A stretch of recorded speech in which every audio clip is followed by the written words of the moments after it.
Hello students, कैसे हैं आप सभी।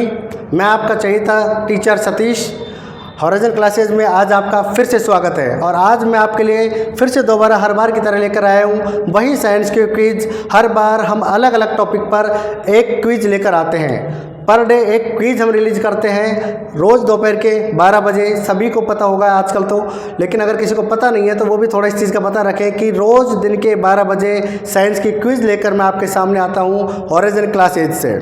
ठीक है, तो आज हम लेकर आए हैं सजीवों में उत्सर्जन। हमारा टॉपिक है, जिस क्विज को हम लेकर आए हैं उसका नाम है सजीवों में उत्सर्जन। आई मीन सजीवों में उत्सर्जन से रिलेटेड हम आपके लिए आज क्विज लेके आए हैं। और अब हम टाइम को ख़राब ना करते हुए चलेंगे क्वेश्चन नंबर फर्स्ट पे। उससे पहले मैं सभी से बोलूँगा अपनी अपनी जो भी रजिस्टर है, नोटबुक है, पेड बुक है, वो सारी अपने साथ में रखें। क्वेश्चंस को नोट डाउन करें, फटाफट कमेंट्स करें। जो भी आपसे सवालों के जवाब आते हों वो फटाफट कमेंट करें। Let's go start. अब हम चलते हैं हमारे पहले क्वेश्चन की तरफ। स्क्रीन पर आपको पहला क्वेश्चन दिख गया होगा। पहला क्वेश्चन है हमारा, केंचुए में उत्सर्जन अंग कौन सा होता है। केंचुए में उत्सर्जन अंग कौन सा होता है। आपको स्क्रीन पे दिख गया होगा। मैं जो बोल रहा हूँ वो आप सुन रहे होंगे। ऑप्शन आपको बिल्कुल साथ में आ गए हैं। चारों ऑप्शन आपके सामने हैं। पहला ऑप्शन नेफ्रिडिया, दूसरा ऑप्शन फेफड़ा, सी है वृक्क और डी है क्लोम। यस, फटाफट जवाब देंगे, कमेंट करेंगे जल्दी जल्दी से। ये क्विज है, इसमें हम जितना जल्दी करें उतना उचित रहता है। तो हमारा क्वेश्चन आप सभी के समझ में आ गया होगा। स्क्रीन पे भी लिखा हुआ है केंचुए में उत्सर्जन अंग कौन सा है। चारों ऑप्शंस आपके सामने हैं, नेफ्रिडिया, फेफड़ा, वृक्क और क्लोम। यस स्टूडेंट्स, ओके चलो अब हम चलते हैं हमारे आंसर की तरफ। तो इसके अंदर आंसर होगा नेफ्रिडिया। देखो बेटा, केंचुआ आप सभी जानते हैं, केंचुआ बारिश के दिनों में आता है। ठीक है, उसके एक श्वसन अंग उसके एक्सीलरेटरी सिस्टम उतना ज़्यादा डेवलप्ड नहीं हो पाता है कि उसके अंदर हमारी तरह लंग्स हो या मछलियों की तरह उसके अंदर क्लॉम्स पाए जाएँ। Right, okay. हमारी किडनी से हम एक्सक्रीटरी सिस्टम का यूज़ लेते हैं, हमारी स्किन से हम यूज़ लेते हैं, लेकिन केंचुए के अंदर नॉर्मल नेफ्रिडिया पाया जाता है। तो हमारा आंसर रहेगा, इसका करेक्ट आंसर रहेगा nephridia. Okay, getting my point. अब हम चलते हैं क्वेश्चन नंबर 2, जो कि स्क्रीन पे आपके सामने शो हो चुका है। क्वेश्चन नंबर 2 देखिए, निम्न में से कौन सा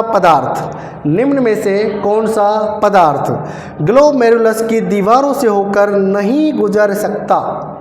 जो बच्चे जानते होंगे ग्लोमेरुलस क्या होता है वो बेहतरीन तरीके से जवाब दे पाएंगे। ऑप्शन आपके सामने स्क्रीन पे आ चुके हैं। 4 ऑप्शन। फर्स्ट रक्त globin, second option protein, third है आपका albumin, fourth and D option जिसे हम बोलते हैं उपरोक्त सभी।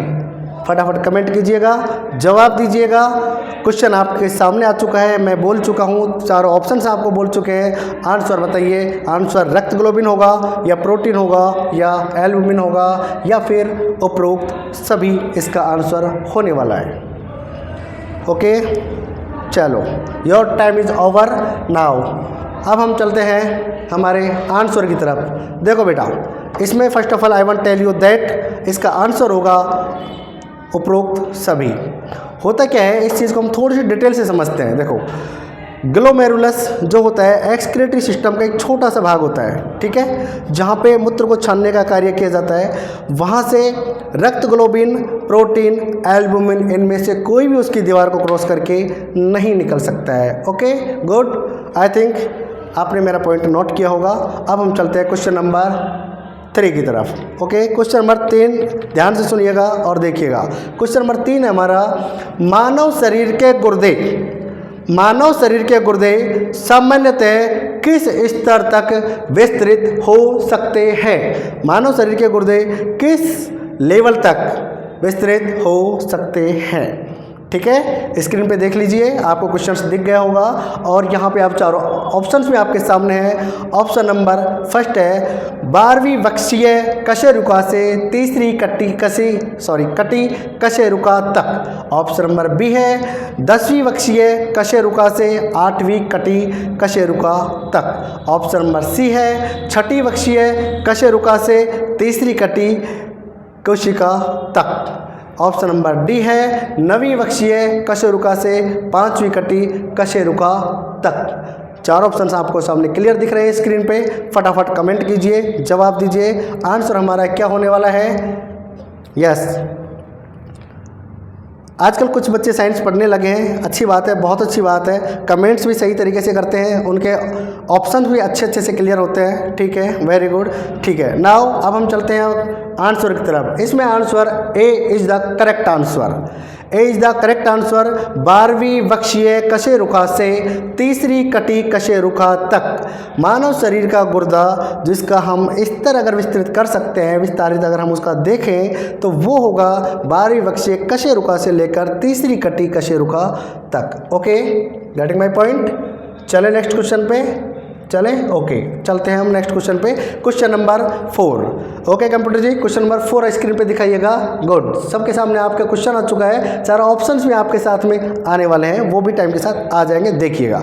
क्वेश्चन नंबर 4 है, एक एट्रियल नेट्रीयूट्रिक पेप्टाइड की गतिविधि है, क्या है आपको ये बतानी है। ठीक है, ऑप्शंस आपके सामने आ चुके हैं। ऑप्शन नंबर ए, सोडियम का पुनः अवशोषण कम हो जाता है।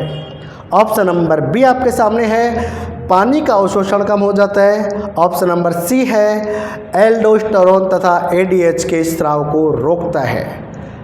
And last and fourth D option है आपका, ऑल ऑफ अबोव, उपरोक्त सभी बच्चे के स्क्रीन पर बिल्कुल ध्यान से देखेंगे और चारों ऑप्शंस को नोट करेंगे और फिर मुझे इस चीज़ का जवाब देंगे। जल्दी से कमेंट करेंगे फटाफट। ठीक है, क्वेश्चन थोड़ा अच्छे लेवल का है ना, कुछ ही बच्चे कमेंट कर पाए हैं। चलो मैं बताता हूँ इसके अंदर आंसर रहेगा हमारा डी ऑप्शन सही है। D option is the correct option in this question. Okay, ठीक है। डी ऑप्शन क्या कह रहा है कि सोडियम का पुनः अवशोषण भी कर लिया जाता है यहाँ पे, और पानी का अवशोषण भी कम कर दिया जाता है, और एल्डोस्टेरोन तथा एडीएच के स्राव को भी रोकने का कार्य ये करता है। ओके, अब हम चलते हैं क्वेश्चन नंबर 5 पे। स्क्रीन पे जो आपको दिख चुका है क्वेश्चन नंबर 5, आप नोट कीजिएगा, सुनिएगा। मनुष्य के मूत्र के बाहर जाने तथा अंदर आने के लिए कुल छिद्रों की संख्या कितनी होती है? कुल छिद्र कितने होते हैं? ऑप्शन बिल्कुल क्लियर आपके सामने दे रखे हैं, 5, 4, 2 एंड 3। ऑप्शन नंबर 1 के अंदर 5 छिद्र बताए गए हैं, ऑप्शन नंबर बी के अंदर 4 छिद्र, ऑप्शन नंबर सी के अंदर दिए गए हमें 2 छिद्र, और ऑप्शन नंबर डी कहता है 3 छिद्र। अब आप हम मुझे बताइएगा कमेंट करके कि मनुष्य के मूत्र के बाहर जाने तथा अंदर आने के लिए कुल छिद्रों की संख्या कितनी होती है। Yes, give me the feedback and comment, फटाफट कमेंट कीजिए। चलो हम चलते हैं अब इसके आंसर की तरफ। देखो बेटा, मनुष्य के मूत्र के बाहर जाने तथा अंदर आने के लिए कुल छिद्रों की संख्या होती है 3, इसलिए हमारा option number D is the correct answer. Okay, next question की तरफ हम चलते हैं। नेक्स्ट क्वेश्चन आपके स्क्रीन पे शो हो चुका है। नेक्स्ट क्वेश्चन 6th क्वेश्चन है हमारा, किन जंतुओं में नाइट्रोजन पदार्थ का निष्कासन यूरिक अम्ल के रूप में होता है? किन जंतुओं में नाइट्रोजन पदार्थ का निष्कासन यूरिक अम्ल के रूप में होता है? ए है केवल एवीज के अंदर, एवीज जिन्हें हम पक्षी बोलते हैं, सभी बच्चे जानते होंगे जो साइंस पढ़ते हैं, एवीज। बी है रेप्टाइल्स, सी है मैमल्स यानी सभी स्तनधारी ए है एवीज, बी है रेप्टिलिया, सी है ए तथा बी दोनों, एंड डी है सभी स्तनधारी। आपको 4 ऑप्शन सामने दिखे हुए हैं, आप जवाब दीजिएगा। यस, फटाफट कमेंट कीजिएगा, फटाफट जवाब दीजिएगा। गुड, जल्दी जवाब दीजिएगा। गुड, देखिए बेटा, अब हम चलते हैं आंसर की तरफ। इसमें answer number C is the correct answer. Aves में और रेप्टाइलिया में दोनों के अंदर, आई मीन पक्षी जितने भी होते हैं और रेंगने वाले जीव जंतु जितने भी होते हैं, उन सभी के अंदर नाइट्रोजन पदार्थ का निष्कासन यूरिक एसिड के रूप में होता है।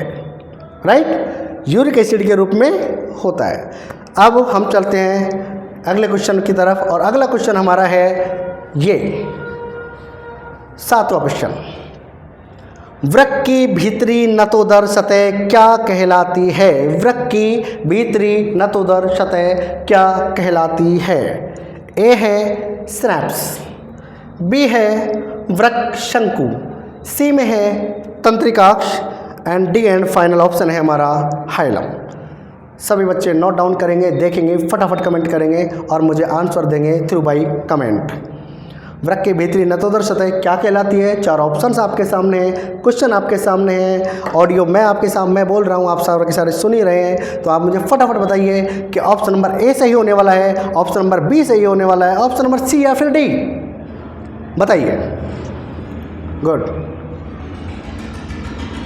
कुछ ही कमेंट आने का कारण भी मैं आपको बता देता हूँ। पहले बहुत सारे कमेंट आते थे, उस समय हम क्वेश्चंस का लेवल थोड़ा एवरेज रखते थे।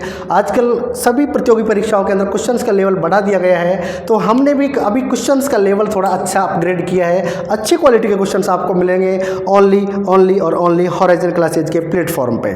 ठीक है, तो 4 ऑप्शन जैसे आपके सामने दिखे हुए, आप मुझे कमेंट करके आंसर दीजिए फटाफट। अभी चले, समय ज़्यादा नहीं करते हुए हम जवाब देते हैं। इसका आंसर होगा डी ऑप्शन, हाइलम। आंसर क्या होगा बेटा? डी ऑप्शन, हाइलम इसका आंसर होगा। तो मैं आपको दोबारा बताना चाहूँगा कि वृक्क की भीतरी सतह, वृक्क मीन्स किडनी, सभी जानते हैं किडनी को हिंदी में वृक्क बोलते हैं। तो उसकी जो इंटरनल लेयर जो होती है, इंटरनल लेयर एंडोडर्मिस जिसे हम बोलते हैं, उसकी इंटरनल लेयर होती है, उसका नाम होता है hilum. Getting my point? Okay, yes. अब हमें आगे बढ़ना चाहिए और नेक्स्ट क्वेश्चन हमारा स्क्रीन पर शो हो चुका है। और नेक्स्ट क्वेश्चन है हमारा, नेफ्रॉन के किस भाग में, नेफ्रॉन के किस भाग में ग्लोमेरुलस स्थित होता है? ओके, क्वेश्चन आप दोबारा सुनिएगा, स्क्रीन पे आपको दिख रहा है। नेफ्रॉन के किस भाग में ग्लोमेरुलस स्थित होता है? ए है संग्रह नलिका में, बी है हेनले के लूप में, सी है अवरोही चाप में और डी एंड फाइनल ऑप्शन है आपका बोमेन संपुट में। बताइए स्टूडेंट्स, फटाफट कमेंट कीजिए। 4 ऑप्शंस आपके स्क्रीन पे हैं, क्वेश्चन आपके स्क्रीन पे है, ऑडियो मैं आप तक भेज रहा हूँ, फटाफट आप जवाब दीजिए। Be aware, be aware, be aware. मैं कई बार आपसे कहता हूँ जागते रहो, जागते रहो, जागते रहो। जब तक हमारी क्विज चलती है तब तक फुल अटेंशन के साथ आप यहाँ पे रहिए। आपको बहुत बेहतरीन से बेहतरीन क्वेश्चन हम लेकर आते हैं ओनली और ओनली हॉराइजन क्लासेज के प्लेटफॉर्म पर। ओके, 4 ऑप्शन आपने देख चुके हैं, क्वेश्चन आप देख चुके हैं, कुछ बच्चे यहाँ पे अपना जवाब दे चुके हैं। तो अब हम चलते हैं क्वेश्चन के आंसर की तरफ। तो यहाँ पे हमारा क्वेश्चन का आंसर होने वाला है आंसर नंबर डी, बोमेन संपुट is the correct answer. Right, Bowman संपुट is the correct answer because nephron के किस भाग में ग्लोमेरुलस पाया जाता है? भैया ग्लोमेरुलस पाया जाता है बोमेन संपुट में।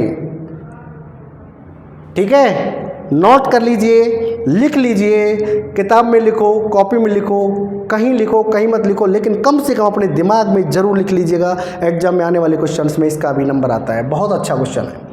राइट, अब हम चलते हैं नेक्स्ट क्वेश्चन की तरफ, question number 9। Good, question number 9 की तरफ अब हम चलते हैं। यहाँ पे 1 मिनट बस, बिल्कुल, यस। मानव मूत्र, जनरल क्वेश्चन है हमारा। कुछ बच्चे जानते होंगे, कुछ बच्चे नहीं जानते होंगे, लेकिन बहुत एक एवरेज क्वेश्चन हम इसे मान सकते हैं। हम आपके लिए लेकर आए हैं, देखिए स्क्रीन पे आ चुका है। क्वेश्चन है हमारा, मानव मूत्र का पीला रंग निम्न में से किसकी उपस्थिति के कारण होता है?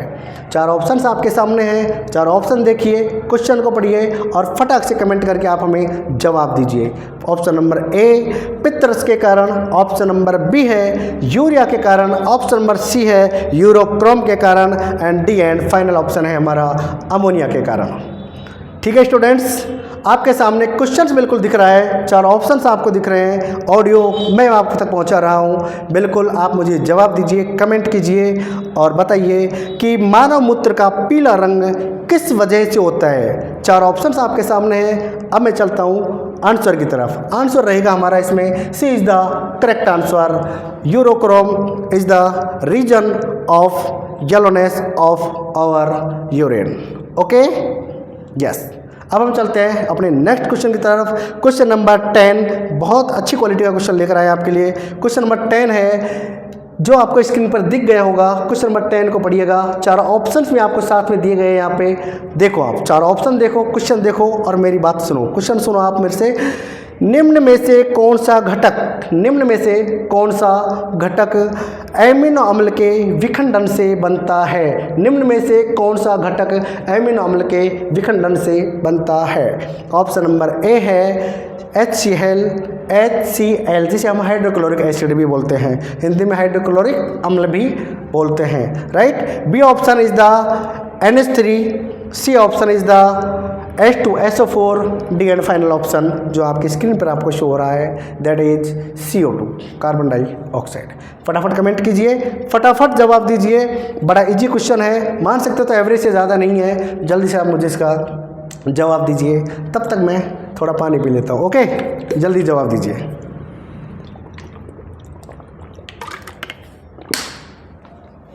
यस, सभी बच्चों ने जवाब अपने दिमाग में ले लिया होगा, कुछ ने हमें कमेंट कर दिया है, कुछ तक हमें जवाब पहुंचाना होता है। सबको जवाब आता नहीं है तो कोई बात नहीं, मैं हर बार आपसे कहता हूँ, मेरी एक बात फिर आप दोबारा सुन लीजिए।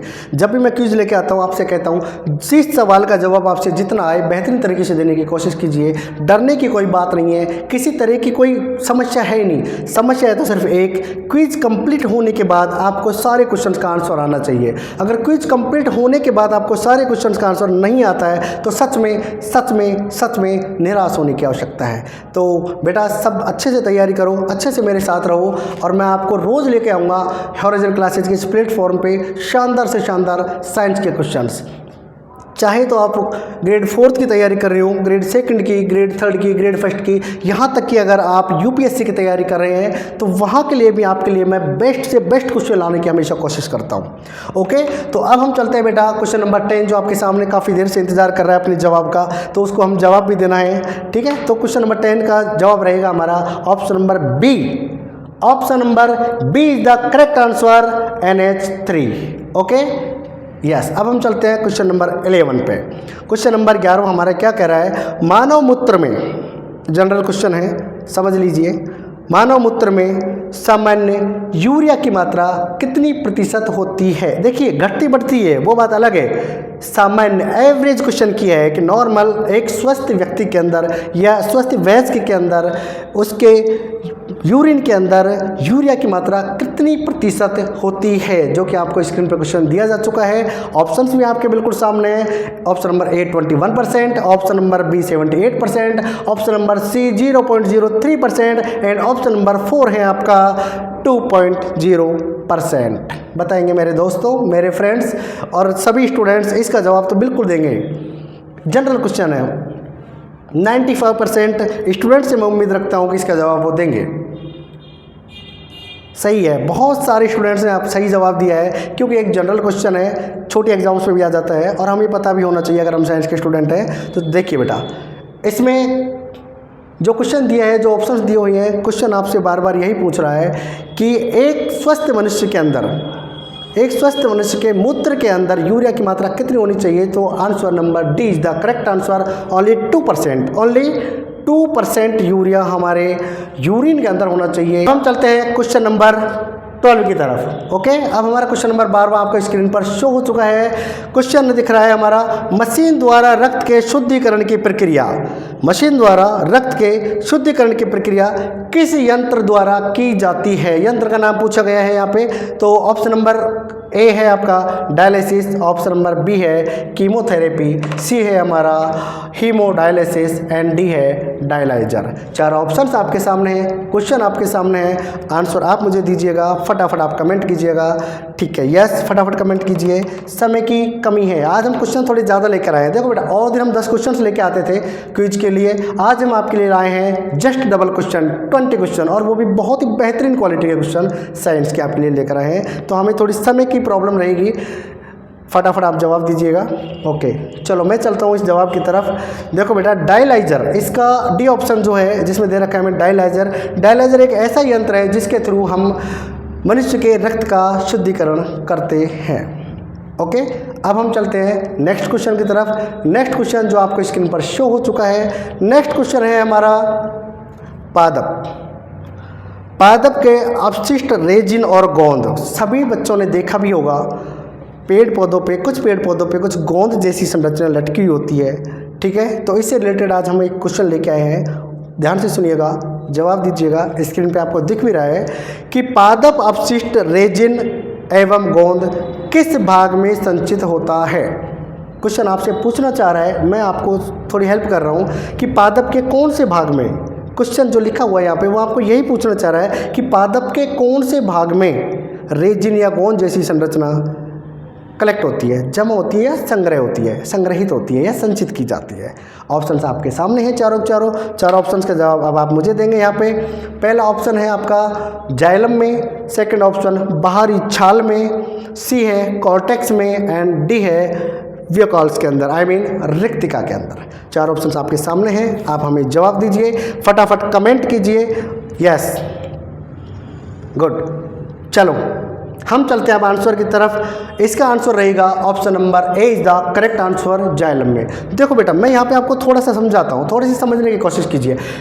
हर चीज़ जो भी सजीव है, चाहे सिंगल सेल वाला हो, चाहे मल्टी सेल वाला हो, जिसको अपन बोलते हैं यूनिसेलुलर और मल्टी सेलुलर, चाहे प्रोकैरियोट्स हो चाहे तो यूकैरियोट्स हो, ठीक है। जिस तरीके के सभी को जिंदा रहने के लिए भोजन की आवश्यकता होती है, उसी तरीके से सभी के अंदर जो कुछ विषाक्त पदार्थ बनता है, जिसको बाहर निकालने के लिए एक्सक्रीट सिस्टम चाहे तो वो वेल डेवलप्ड हो चाहे तो अनडेवलप्ड हो, लेकिन होता ज़रूर है।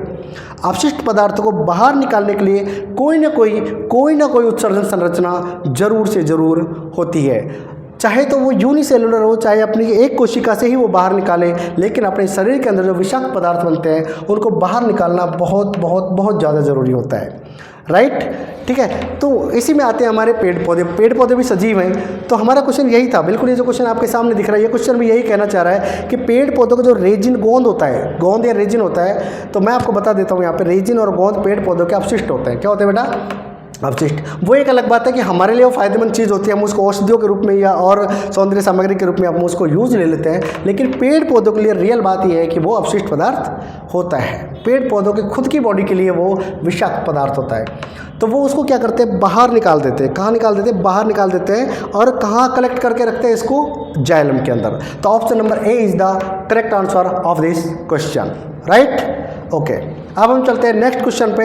नेक्स्ट क्वेश्चन है हमारा क्वेश्चन नंबर 14, क्वेश्चन नंबर 14। तो देखिए स्क्रीन पे आपके आ चुका है क्वेश्चन नंबर 14, और ये कहना चाह रहा है आपसे, निम्न में से कौन सी दवा, एक औषधि का नाम आपको बताना है, ठीक है। जो क्वेश्चन दे रखा है उसमें आपको अभी एक औषधि का नाम बताना है, उत्सर्जन से रिलेटेड है। तो क्वेश्चन आप सुनिएगा, निम्न में से कौन सी दवा मूत्र उत्सर्जन को बढ़ा देती है? मूत्र उत्सर्जन को क्या करती है बेटा? बढ़ा देती है। निम्न में से कौन सी दवा मूत्र उत्सर्जन को बढ़ा देती है? ऑप्शन नंबर चारों के चारों आपके सामने आ चुके हैं, मैं आपको बताता हूँ। ऑप्शन नंबर ए है आपका ट्राईयूरेटिक, बी है आपका मोनोयूरेटिक, सी है डाईयूरेटिक, डी एंड 4 है एनेलिक। ओके बेटा, अब आप हमें बताएंगे चारों में से कौन सा आंसर सही है। वापस मैं आप रिपीट कर देता हूँ ऑप्शंस। ऑप्शन नंबर फर्स्ट है ट्राईयूरेटिक, ऑप्शन नंबर बी है, जैसा आपको दिख भी रहा है स्क्रीन पे और मैं बोल भी रहा हूँ, ऑप्शन नंबर बी है आपका मोनोयूरेटिक, ऑप्शन नंबर सी है आपका diuretic and D and final option है आपका एड्रेनल। आंसर दीजिएगा, फटाफट कमेंट कीजिएगा। यस, साक्षी चारों को सही बता रही है। नहीं बेटा, ऐसे नहीं। देखो, जिस बच्चे को तैयारी करना है, जिसको तैयारी करनी है, वो सीरियसली होकर तैयारी कीजिए। हम आपके लिए इतनी मेहनत करते हैं, कुछ मेहनत की उम्मीद आपसे भी रखते हैं। Yes, come on bottom, give me the answer of this question. Yes, चलो मैं चलता हूँ अब आंसर की तरफ। Answer number C is the correct answer of this question. Diuretic एक औषधि का नाम है, एक दवा का नाम है जो हमारे मूत्र उत्सर्जन को बढ़ा देती है। ओके, नेक्स्ट चलते हैं हम अगले क्वेश्चन की तरफ। क्वेश्चन नंबर 15 है हमारा, मानव मूत्र का असामान्य घटक कौन सा है? देखो बेटा, इस क्वेश्चन को आप देख लीजिए स्क्रीन पे, मैं बोल भी रहा हूँ, लेकिन इसमें एक बात समझने की है, वो आप समझिए। पहले क्वेश्चन दोबारा पढ़िए, दोबारा समझिए। क्वेश्चन आपका स्क्रीन पे दिया हुआ है, मानव मूत्र का असामान्य घटक कौन सा है? मानव मूत्र में असामान्य घटक कई सारे होते हैं, सुनो, कई सारे असामान्य घटक होते हैं, लेकिन हमें जवाब देना है जो ये चार ऑप्शन आपके सामने दिख रहे हैं, इनमें से। गुड, चार ऑप्शंस आपके सामने आ गए। चार ऑप्शंस का पहला option albumin, second option is the urea, third option is the carotene and 4 जिसे हम डी ऑप्शन बोलते हैं, that is sodium chloride NaCl। Give me the answer and do the comment quick and quick. Yes, फटाफट comment कीजिए, फटाफट जवाब दीजिए। MCQs है बेटा, टाइम नहीं लगता इनमें। शॉर्ट टाइप आंसर हो, थोड़े लॉन्ग टाइप आंसर हो, समय लगता है, मैं मानता हूँ, लेकिन एमसीक्यूज है, फटाक से 1 सेकंड में देखा, जल्दी से जवाब दिया। ओके, अब हम चलते हैं इसके आंसर की तरफ। 4 ऑप्शन जो हमें दिए हुए हैं उनमें से 3 ऑप्शन सामान्य घटक है, एक असामान्य घटक है। असामान्य घटक is the A option. Yes, A option is the natural या नॉर्मल एलिमेंट। ओके, तो ए में हमारे दिया हुआ है एल्बुमिन। एल्बुमिन एक प्रकार की प्रोटीन होती है, राइट। अब हम चलें नेक्स्ट क्वेश्चन की तरफ। यस, चलो सभी चलते हैं नेक्स्ट क्वेश्चन की तरफ। नेक्स्ट क्वेश्चन आ गया हमारा क्वेश्चन नंबर 16। बोर्ड पे, सॉरी, स्क्रीन पर देखिए, क्वेश्चन नंबर 16 आपके सामने आ चुका है और सुनिए। स्तनपायी भ्रूणों की उत्सर्जन इकाई निम्न में से, जो 4 ऑप्शंस आपको दिख गए हैं इनमें से आपको जवाब देना है। जो 4 ऑप्शन आपको दिख रहे हैं इनमें से जवाब देना है। स्तनपायी भ्रूणों की उत्सर्जी इकाई निम्न में से कौन सी है? ऑप्शन नंबर ए, जैसा कि आपको स्क्रीन पर दिख रहा है, nephron. B is the allantois. C is the यकृत, जिसे इंग्लिश में लीवर भी बोलते हैं। एंड डी इज द गर्भनाल। आगे 4 ऑप्शन आपके समझ में। ए ऑप्शन है आपका नेफ्रॉन, बी है एलेंटोस, सी है आपका यकृत एंड डी है आपका गर्भनाल। जवाब दीजिएगा, फटाफट कमेंट कीजिएगा। स्क्रीन पे आपके सामने क्वेश्चन भी है, ऑप्शंस भी है, आप सुन भी चुके हैं, जल्दी से कमेंट कीजिएगा। Good, yes. अब हम चलते हैं आंसर की तरफ। देखो बेटा, सबसे पहले तो मैं आपको बता दूं कि इसके अंदर बी ऑप्शन सही है, एलेंटोस सही है। जैसे कि हम स्तनपायी हैं, सभी जानते हैं, मैमल्स, ठीक है, जो कि अपने शिशुओं को दूध पिलाते हैं, वो सारे मैमल्स हो गए, राइट। स्तनपायी भी बोल सकते हैं, इनके अंदर जब वयस्क होते हैं तो किडनी या वृक्क एक ऐसा उत्सर्जी अंग है जो सबसे मोस्ट इम्पोर्टेंट ऑर्गन है। लेकिन जब शिशु से भी छोटा भ्रूण, स्तनपायी जीवों के भ्रूणों के अंदर जो, जब माँ के गर्भ में बच्चा होता है, उस समय की बात है, उत्सर्जी इकाई उस समय क्या होती है? एलेंटोस एक ऐसा ऑर्गन होता है जिसके ही थ्रू ही भ्रूण अपना उत्सर्जन संपन्न कर पाता है। गुड, चलें नेक्स्ट क्वेश्चन की तरफ। सभी बच्चे बढ़ते हैं नेक्स्ट क्वेश्चन की तरफ। Question number 17। क्वेश्चन नंबर 17 है हमारा, स्क्रीन पर आपके आ चुका है। हेमिकॉर्डेट किसकी सहायता से उत्सर्जन करते हैं? हेमिकॉर्डेट किसकी सहायता से उत्सर्जन करते हैं भाई, ये बताना है आपको, ठीक है।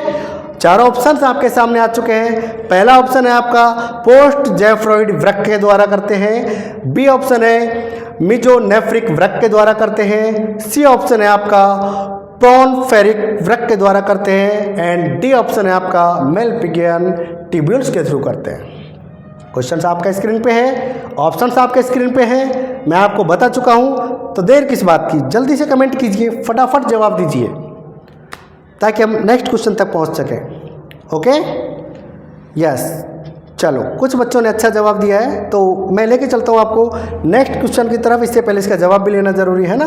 सभी बच्चे सोच रहे होंगे नेक्स्ट क्वेश्चन पे लेके जा रहे हैं सर, जवाब दिया नहीं। ऐसा होता नहीं है बेटा, पहले आपको जवाब देंगे, उसके बाद ही आपको आगे लेके चलेंगे। तो इस क्वेश्चन का correct answer is the D option, Malpighian tubules. हमारा स्तनपायी भ्रूणों के अपशिष्ट पदार्थ किसकी सहायता से उत्सर्जित होते हैं? स्तनपायी भ्रूणों के अपशिष्ट पदार्थ किसकी सहायता से उत्सर्जित होते हैं? स्क्रीन पर आपको क्वेश्चन दिख गया है, ऑप्शंस आपके स्क्रीन पर आ चुके हैं। ऑप्शन नंबर ए है एलेंटोस, ऑप्शन नंबर बी है एमनियोटिक तरल पदार्थ, ऑप्शन नंबर सी है मूत्रवाहिनी and D and final option है आपका गर्भनाल।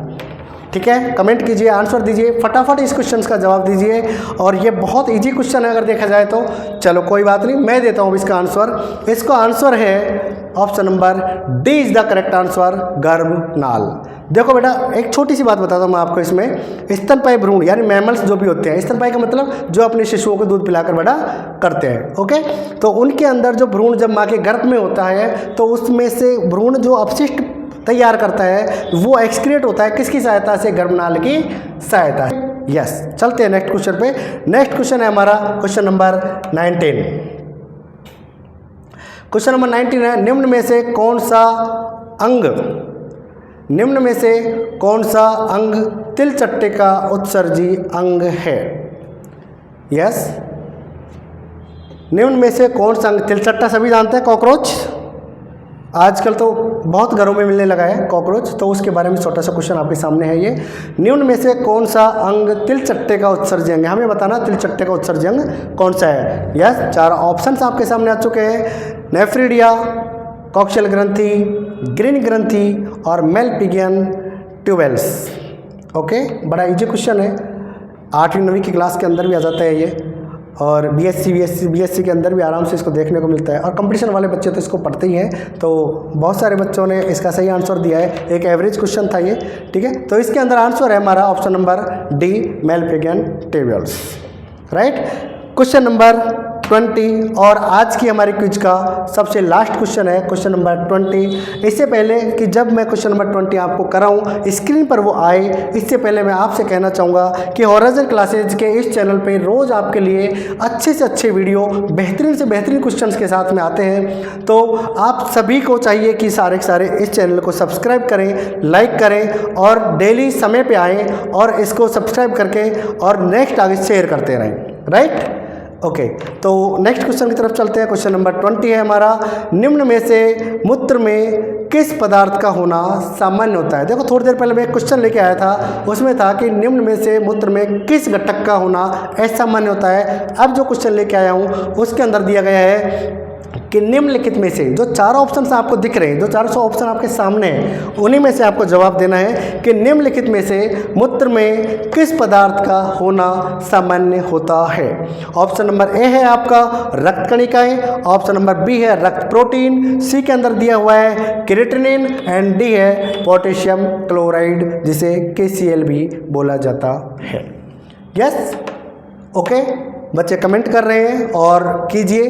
और लास्ट क्वेश्चन था हमारा ये, इसका जवाब भी मैं आपको दे देता हूँ। इसका जवाब रहेगा बेटा हमारे creatinine. Option number C is the correct answer, कि हमारे मूत्र में क्रिएटिनिन का होना एक सामान्य बात है, ठीक है।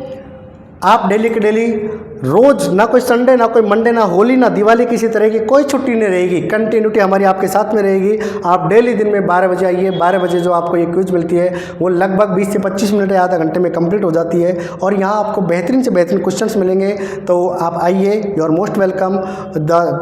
Thank you.